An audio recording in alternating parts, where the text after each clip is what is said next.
integration, the establishment of the technical groups R10 and N15, responsible to ensuring the quality of human resources recruited and compliance with the golden rules of budgetary, financial, and accounting management principles of the African Union, have been the salient features of this reform.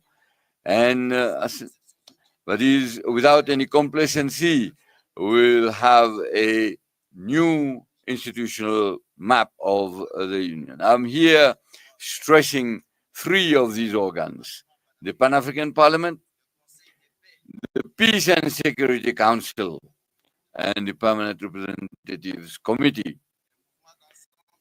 The overall movement of the reform, with its shadows and lights, confirms its relevance and its necessary progressive nature to be deployed over the long term. It is a requirement for the perpetual adaptation of the structures of a union to the developments that characterize the world.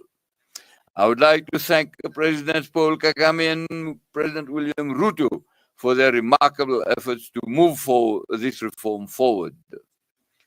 Mr. Chairman, Excellencies, ladies and gentlemen, an assessment of the first 10-year implementation plan of Agenda 2063, covering the period 2014 to 2023, reveals the sectoral progress made in our march towards building the Africa that we want.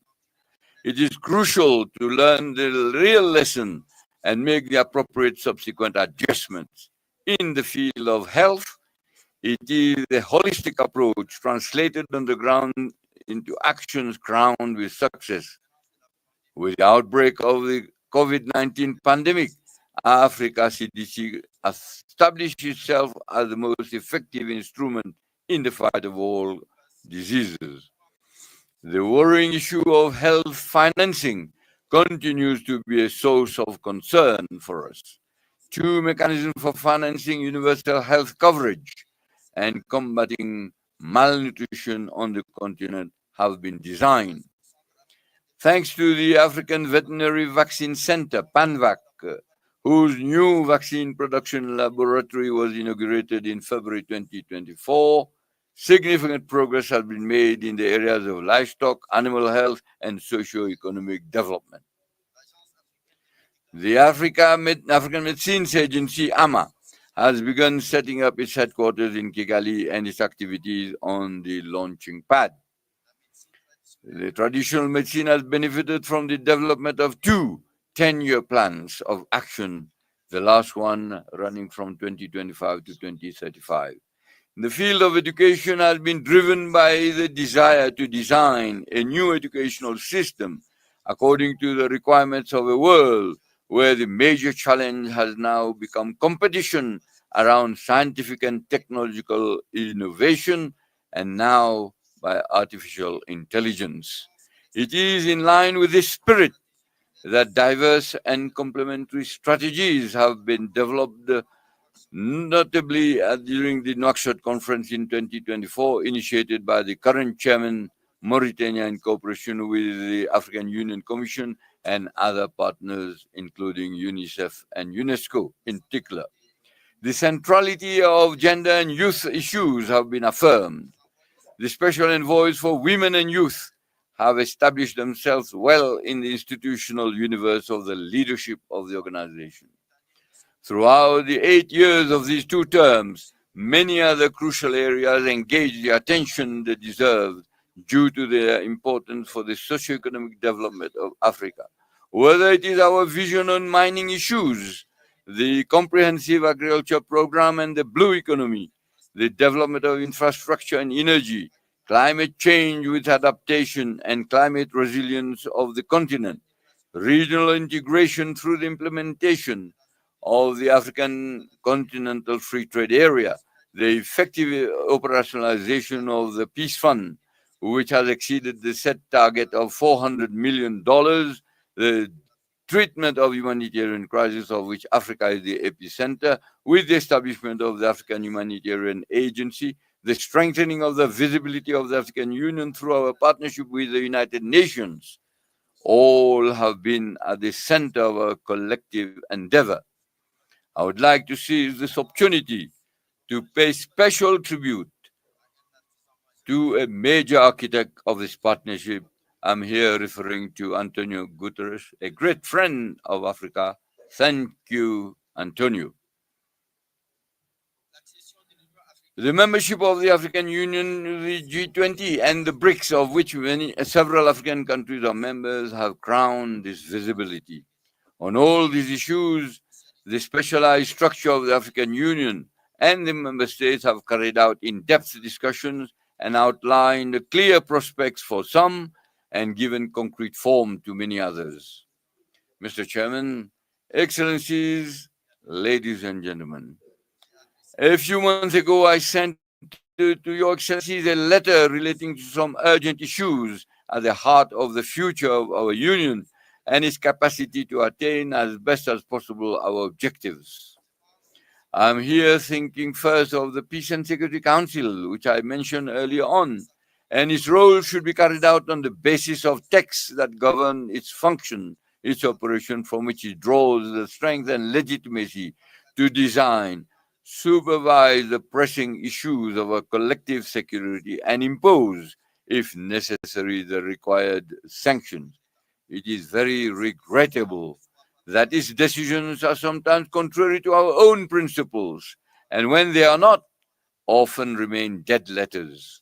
The decision of this central continental organ cannot be considered in a casual manner, nor by bias the concept and practice of these regional economic communities in the name of the hackneyed principle of subsidiarity interpreted in a self-interest and partisan manner.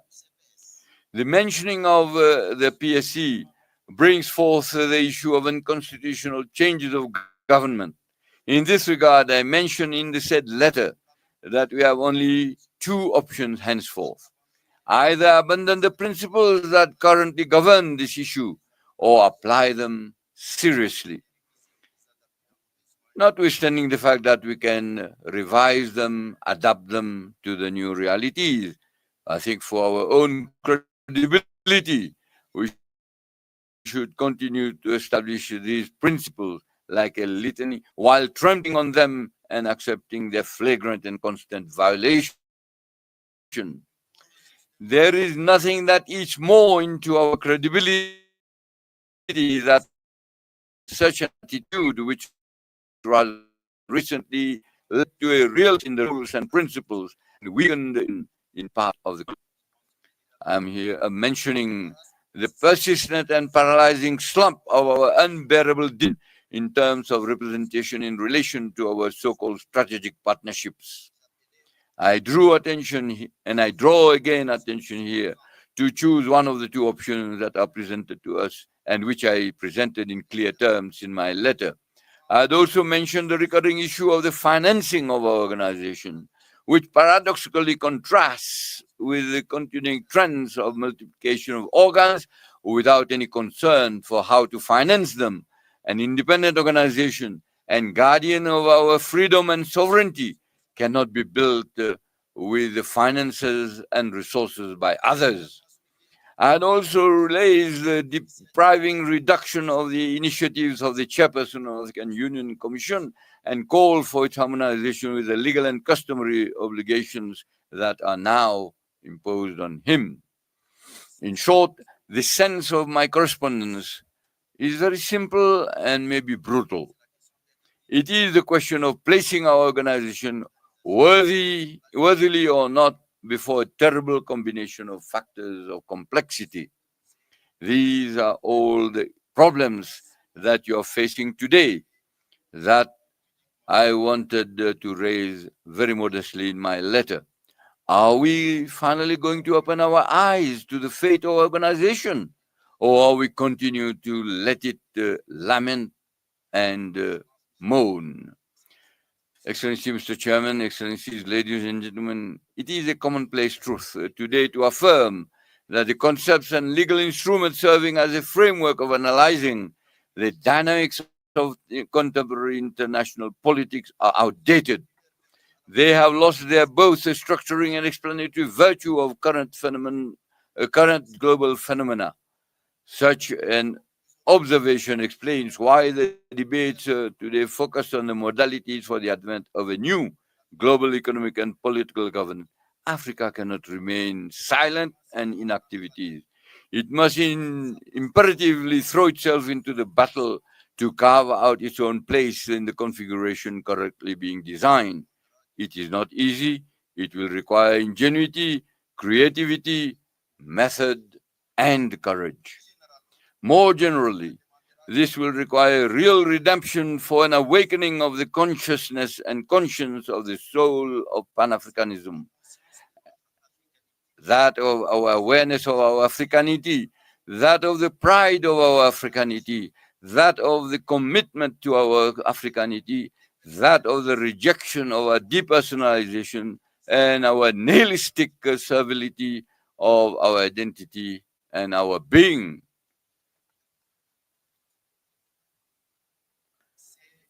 This is what African youth are calling for us to do. They are the majority in all our states and are becoming increasingly demanding. Their voices are resonating louder and louder thanks to the new forms of communication that amplify all expression. African youth are constantly challenging us and putting us on trial for being out of step with their aspirations, which are that of an Africa that is open to itself, united, sovereign in its policies and choices, standing and interdependent.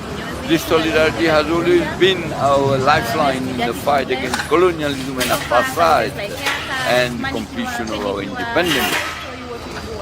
We have just paid tribute to the memory of a great combatant, Sam Nujoma. This should bring something and click something in our minds.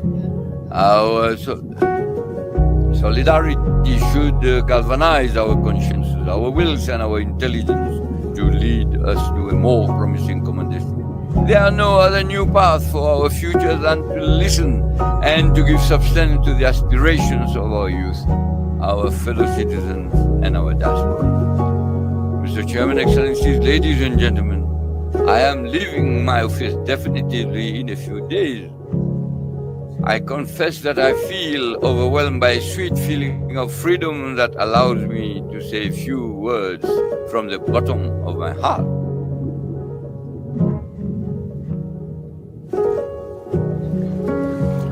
The first is a word of deep gratitude to Your Excellencies for the trust that you have placed in me by electing me for 2 successive terms as the chairperson of the African Union Commission.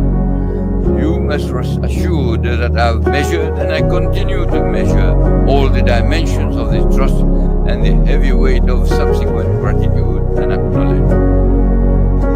The second word concerns the other one and me.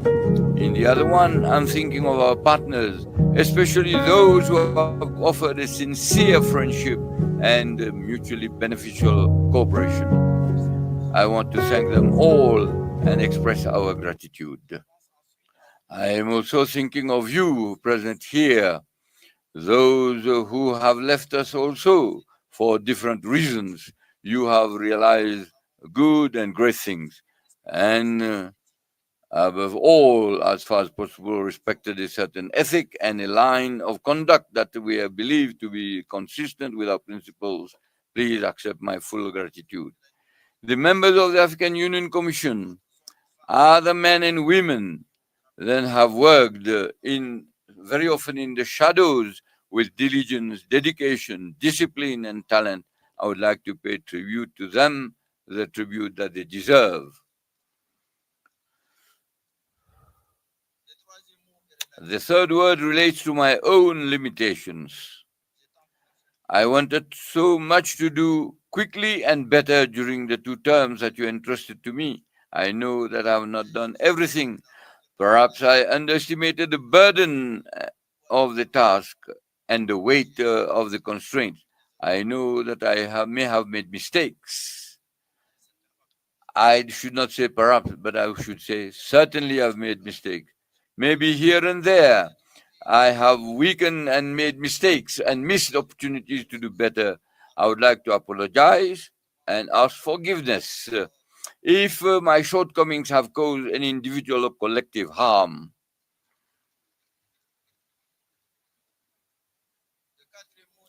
the fourth word relates to my feelings at the moment. I am happy to regain my freedom, but I know that we'll also have the nostalgia of the places, the women and men whom I have known. For the Ethiopian people, with their age-old civilization, to you, my brother, dear brother Abiy Ahmed, Amasaganal.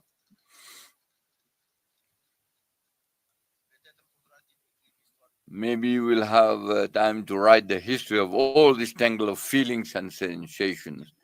Finally, my fifth word is that of my oath to continue to think of Africa, to serve Africa, to dream for its youth for whom we have not done enough and for whom we must do a lot, because after all, it is they who count today and more so tomorrow.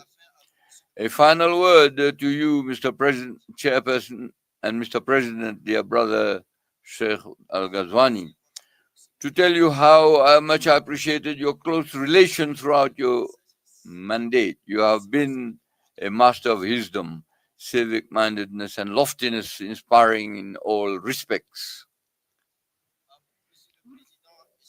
To you, Mr. President, and dear brother Joao Lorenzo. And I would like to stress that the quiet strength that you symbolize reassures me about a chairmanship of seriousness and substance. May you both in particular, and all of us, have an active thought for the great prisoner of the Sahel, President Mohamed Bazoum, whose interminable detention is not justified. He must be released unconditionally. I wish full success to our summit. I wish full success to our next leadership. I thank you.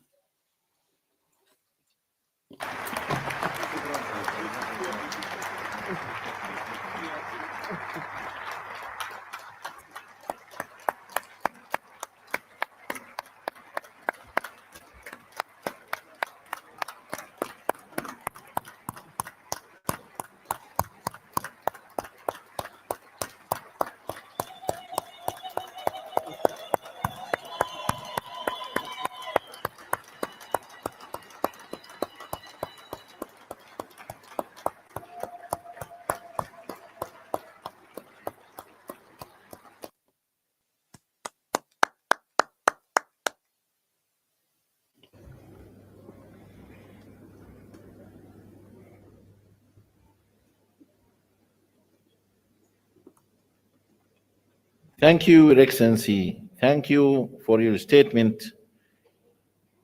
Thank you for your unwavering commitment. Thank you for dedication towards Africa's peace, development, and unity. Thank you very much. I will now have the honor to invite His Excellency Antonio Guterres, Secretary General of the United Nations, to deliver his statement. Your Excellency.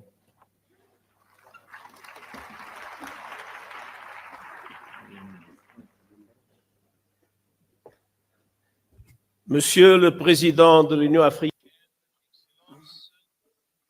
the Chairperson, all protocol observed. President Mohamed Ould Ghazouani, thank you for your leadership in the outstanding exercise of your mandate.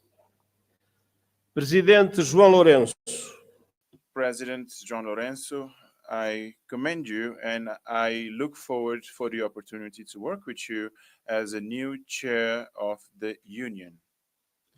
I also want to give a very special expression of gratitude to the chairperson of the African Union Commission, Moussa Faki, for his 8 years of strong and permanent commitment to multilateralism and impeccable cooperation with the United Nations.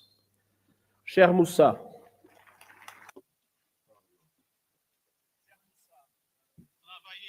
Dear Musa, working with you was a privilege, a pleasure, and an honor. Excellencies, the partnership between the African Union and the United Nations has never been stronger. Together, we see an Africa booming with hope and possibility. You have a booming, enterprising population, including the largest number of young people in the world. The African continental free trade is poised to turbocharge the region's economy, and calls to address the legacies of colonialism and slavery are growing louder, as reflected in your theme this year, and as reflected in the leadership of so many passionate voices for the liberation of Africa, such as the great Dr. Sam Nujoma of Namibia, whose life we celebrate and whose loss we mourn. The world must never forget that Africa is the victim of two colossal and compounded injustices. First, the profound impact of colonialism and the transatlantic slave trade. The roots stretch back centuries, and the bitter fruit continues to affect Africans and people of African descent to this day. Decolonization alone in itself was not a panacea. Political independence did not free countries from structures based on exploitation and decades of economic, social, and institutional underinvestment. It is high time for reparatory justice frameworks to be put in place.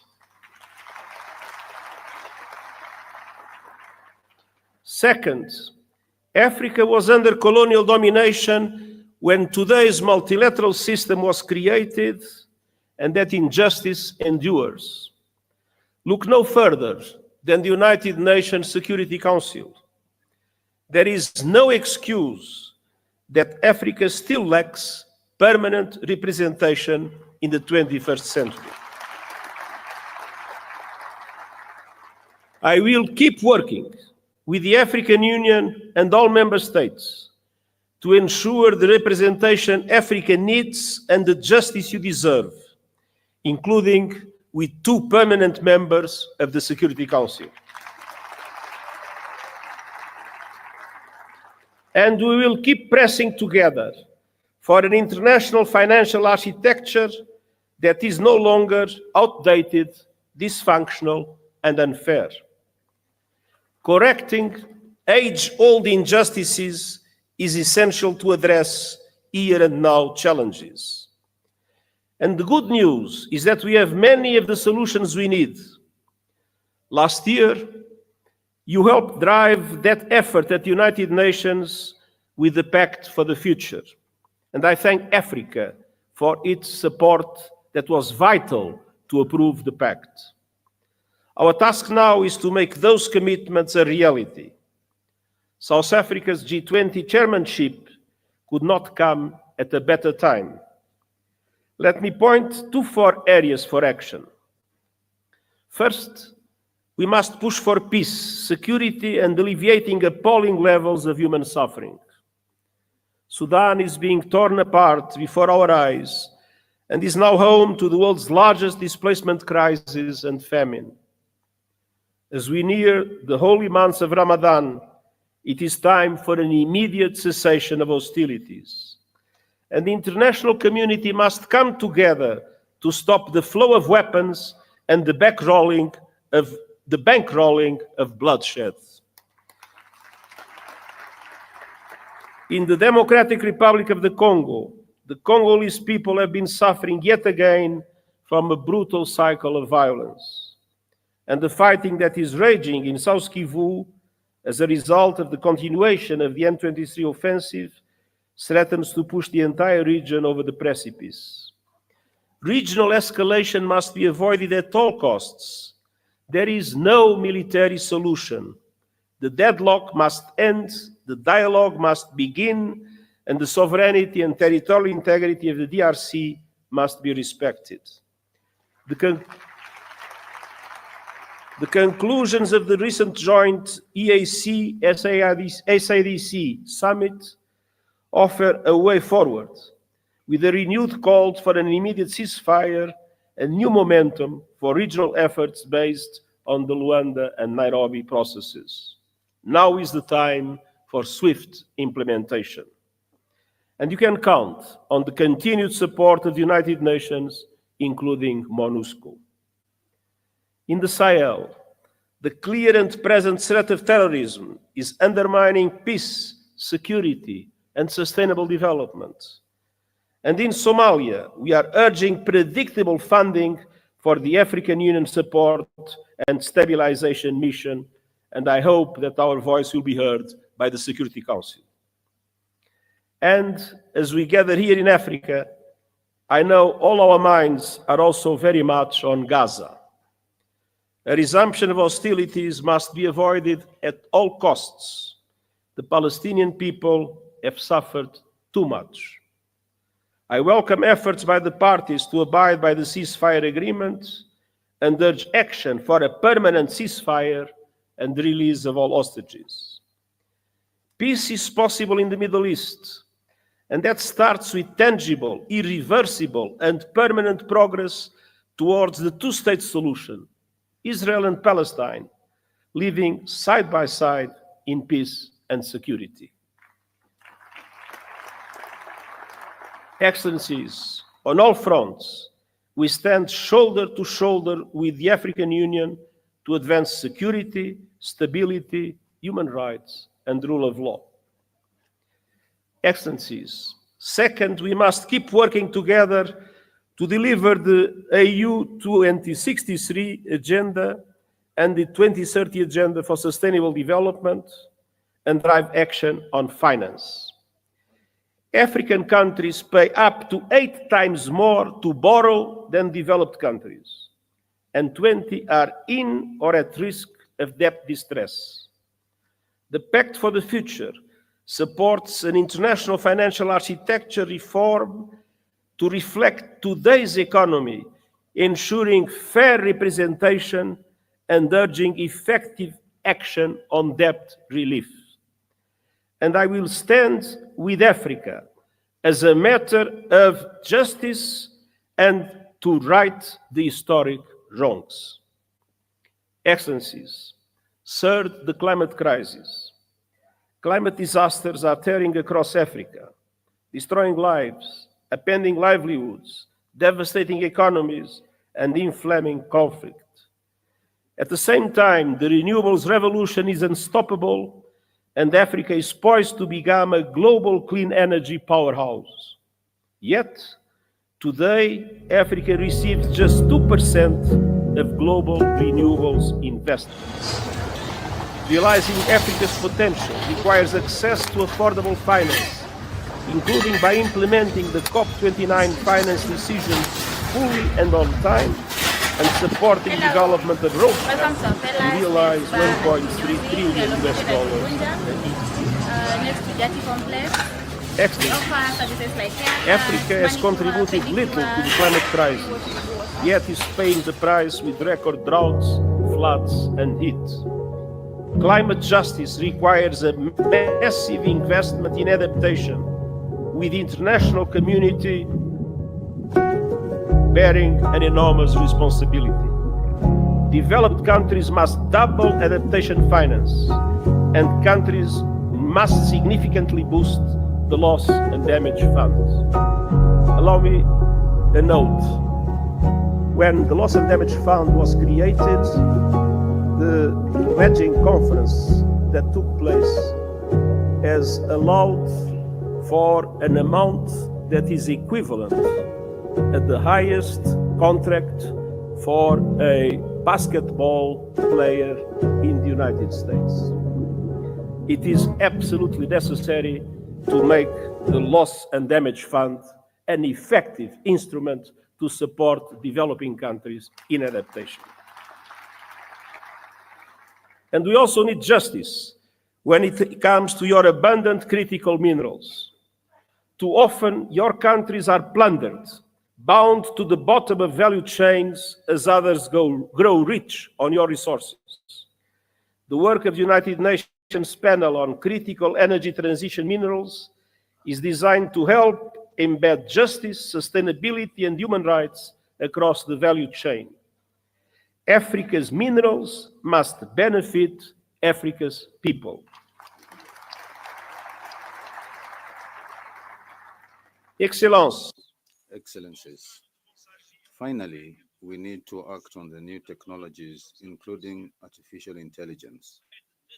Almost two-thirds of all Africans have no reliable internet access.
it is absolutely necessary to make the Loss and Damage Fund an effective instrument to support developing countries in adaptation. And we also need justice when it comes to your abundant critical minerals. Too often, your countries are plundered, bound to the bottom of value chains as others grow rich on your resources. The work of the United Nations Panel on Critical Energy Transition Minerals is designed to help embed justice, sustainability, and human rights across the value chain. Africa's minerals must benefit Africa's people.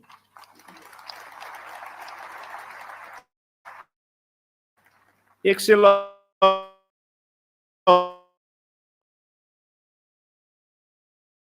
We need to act on the new technologies, including artificial intelligence.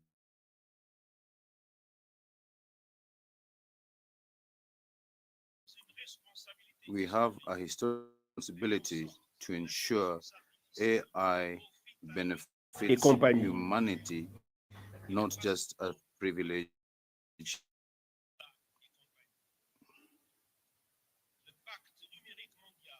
The Global Digital Pact shares the ambitions of the African Digital Compact: universal connectivity, capacity building, and responsible AI governance. I will share a model on capacity building so as to assist the global south to use AI for the common good. Together, let's ensure these commitments are honored. Excellencies, the United Nations and the African Union stand united in our determination to deliver justice for your continent, leaving no one behind. We have much to build upon. So together, let's make commitments reality. And once again, let me say something in my mother tongue and say with one voice of Viva Africa.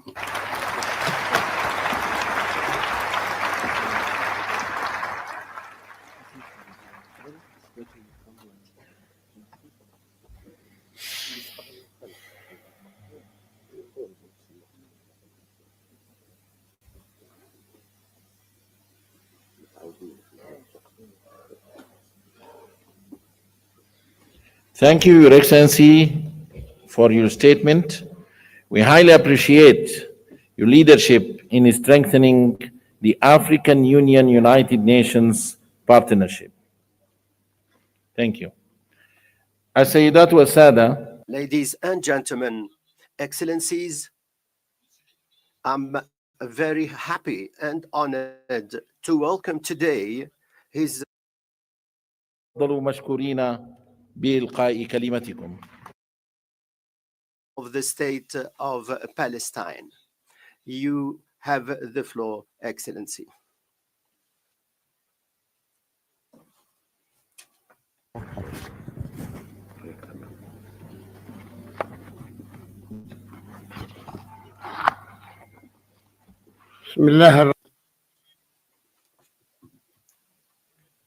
Excellency Mohammed Wild Al Ghazwani, President of the Republic of Mauritania and the Chairperson of the African Union.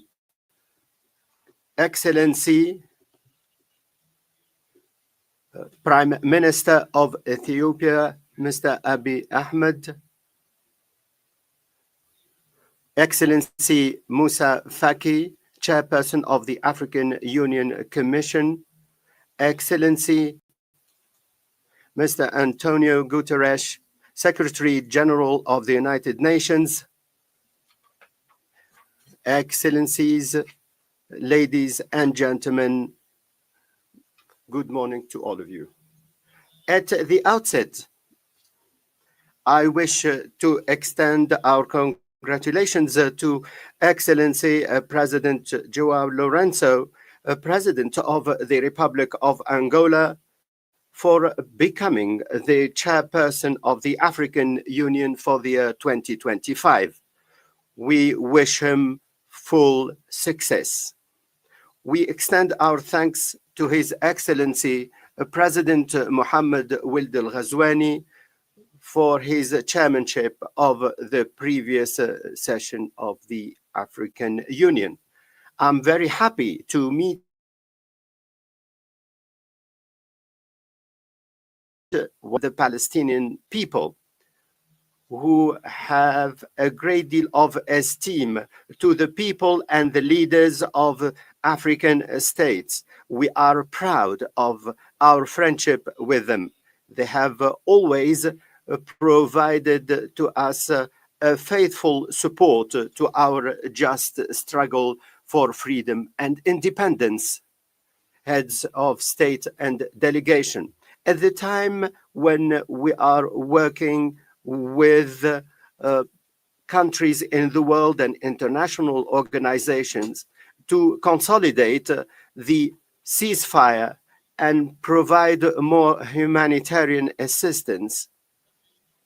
And at a time when the state of Palestine is fulfilling its mission in the Gaza Strip to assist the refugees and to go back to their areas and to provide the living conditions for our people, and to, as we are preparing for the reconstruction, we hear calls for deporting our people from their lands and affecting the sovereignty of other countries. These calls are meant to distract the world from the war crimes and the genocide and the destruction in Gaza, in addition to the crimes of colonization and the settlers grab land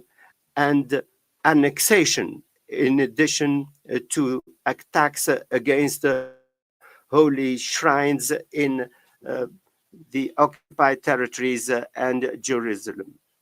These are carried out by the forces of occupation and the gangs of settlers. The aim is to destroy the possibility of a two-state solution for the Palestinian cause. Today, more than 2,300,000 people live in Gaza, including 1,500,000 refugees, 1,500,000 refugees who were forced to leave their country in 1948. They suffered from more than 50 massacres by the terrorist Zionist gangs. The only place they can go back to is their cities and villages from which they were expelled during the Nakba, in implementation of UN Resolution 194, which calls for the return of Palestinian refugees to the cities and the villages from which they were deported, and that they would be compensated for the harm they suffered. We reaffirm our complete rejection for all the calls aimed at deporting the Palestinian people from its land. This will keep the region in the cycle of violence instead of going to peace creation. It is an illusion for people to believe that they can have a new century agreement or to deport our people by occupying our land. In this regard, we hail the positions of the countries that rejected the calls for deporting our people from their land and stood by our side to defend their rights. We highly hail the position of the African Union and its member states in this regard. The Israeli colonial practices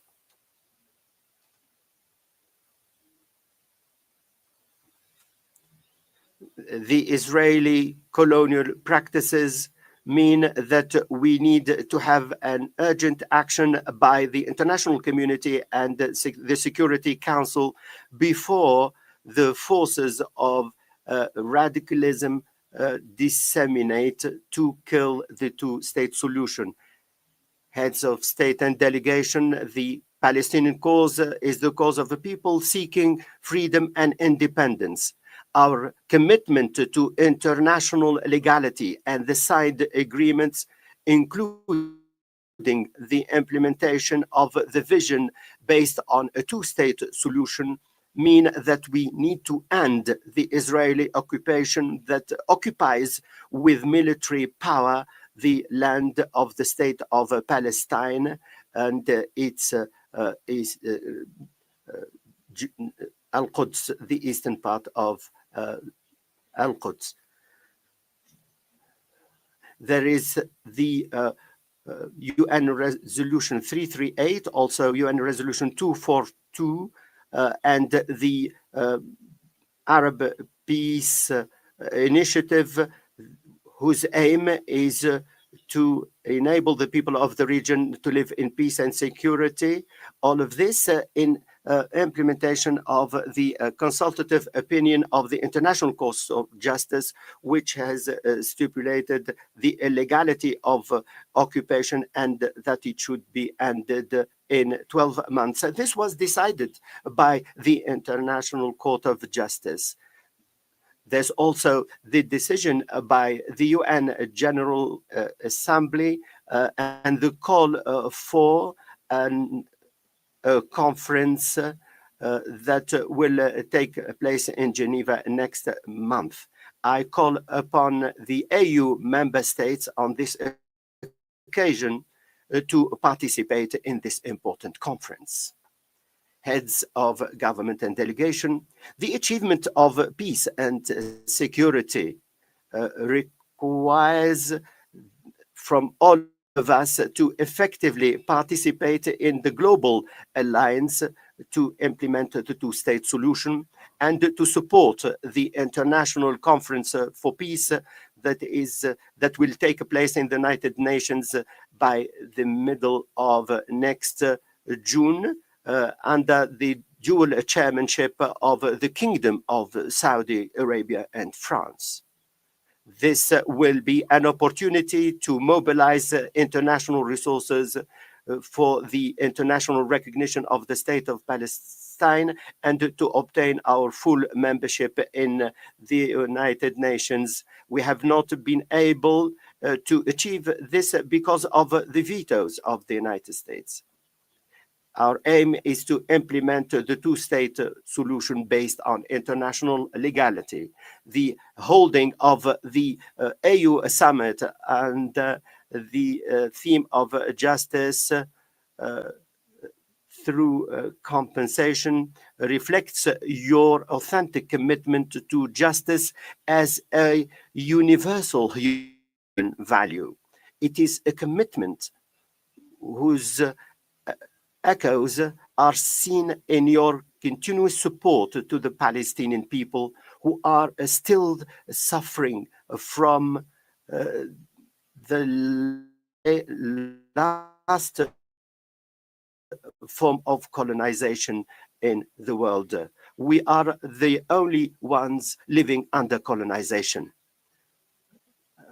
You lived under this colonization, but you were liberated. Finally, we reiterate our thanks to the African Union and the member states for their continued support to the struggle of the Palestinian people to cherish their freedom and independence. And we wish your summit full success and more prosperity for the African people and their free peoples. Thank you very much for your attention.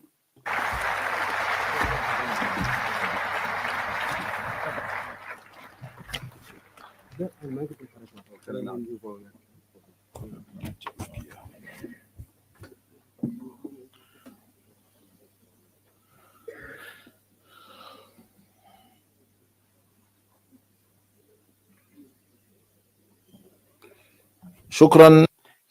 Thank you, Excellency President of the State of Palestine, Abu Mazen, for your statement, your participation.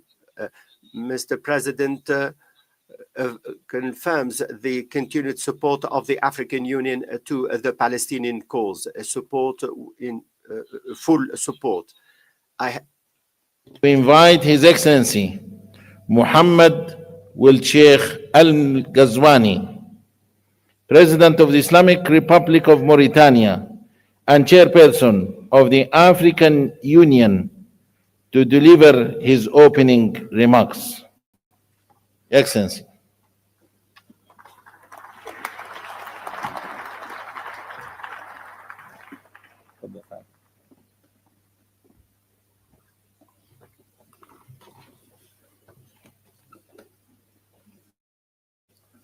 بسم الله الرحمن الرحيم والصلاة على سيدنا محمد.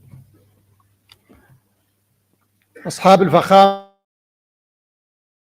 Excellencies, heads of state and government, Excellency Abiy Ahmed, Prime Minister of the Federal Republic of Ethiopia,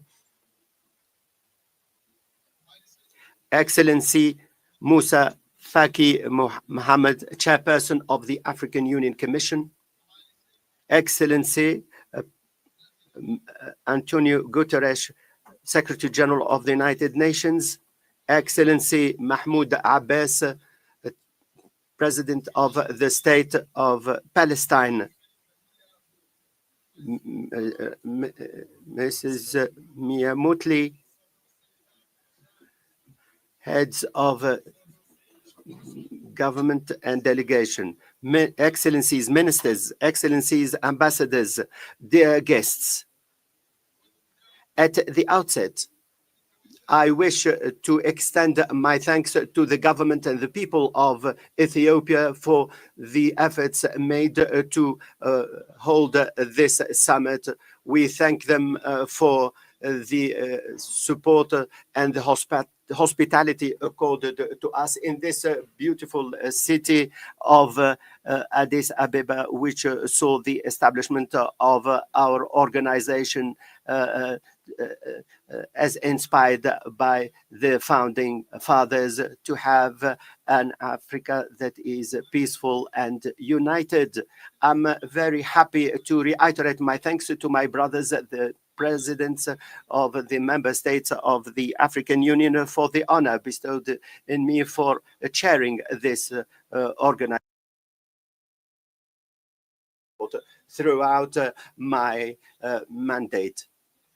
I also extend my thanks to the presidents of countries and who are with us to attend this important meeting at the beginning of 2025. This year raises a number of questions. Thank you, Excellencies, heads of government. My chairmanship of the African Union has taken place at an international period that is highly sensitive. This also coincided by our adoption of the second decade plan within the framework of Agenda 2063. It represents a plan for development for member states and the regional economic communities and the various organs of the African Union. By adopting this decade plan, we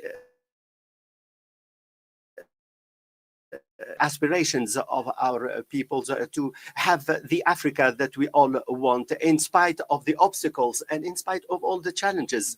And these challenges are tremendous. When I became the chairperson of the African Union, I was fully aware of the our world is witnessing various crises. These crises where we have more areas of conflict, and tensions have jeopardized relations between countries. They have also jeopardized the values on which the world system has been established since the Second World War. After a particular period of the development of international organizations and our belief in a more just world, the references went back and hopes collapsed. And now there is a revision of the international system in a way and that the contours are not clear. For a number of years, unfortunately, bloodshed continues. Many people found themselves in difficult humanitarian situations. The world has witnessed a level of violence unprecedented since the Second World War. Palestine is what Palestine is facing is a good example of this. This global situation is made more complex and complicated by the wars in Africa. These crises, global and continental, have had a negative impact on the efforts of development in our continent.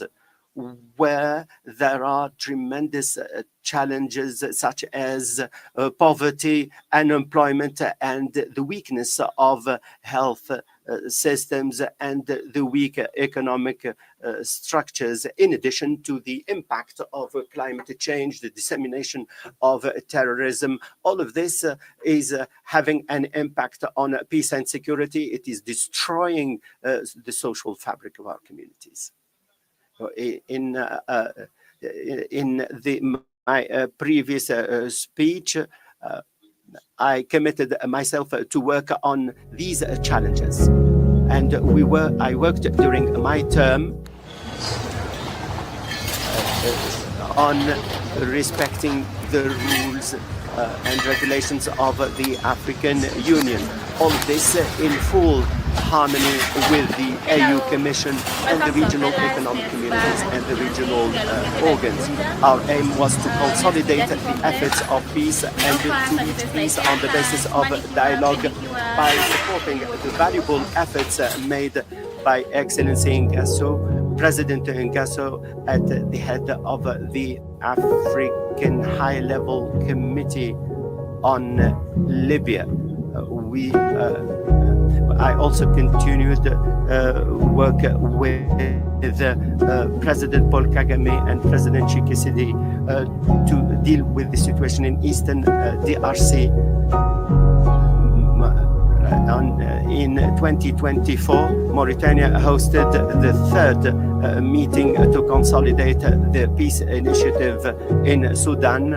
We also met General Al-Burhan on the 13th and the 14th of January 2025, and the aim was to end the hostilities in Sudan and to protect its peoples and territories. In spite of the efforts made by the Union and the regional economic communities and the member states, the establishment of comprehensive peace in our continent remains to be achieved. Therefore, I call for the implementation of the decisions made by the Malabo decision.